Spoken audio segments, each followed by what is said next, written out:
العربيه دي للبيع وممكن انزلها لك مصر لو معاك موافقه استيراديه او جواب معاقين، او انزلها لك حره وانت تدفع الجمارك بتاعتها. دي كيا بيكانتو موديل 2023 زيرو. العربيه دي زيرو. تعالوا كده نتفرج عليها.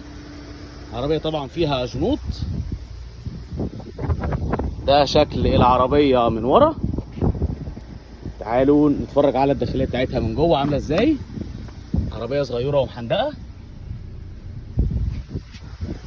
وعندك من قدام دي التحكمات بتاعتها كلها اهي، وعندك كمان الطاره مالتي فانكشن، والعربيه فيها اي بي اس و2 ايرباج. ده شكل التابلو اهو والكونسول، وكمان فيها مفتاح ريموت كنترول. طيب العربيه دي اجيبها لك لحد المينا في مصر، لحد المينا في مصر بكام؟ ب 485 الف جنيه بس. 485 الف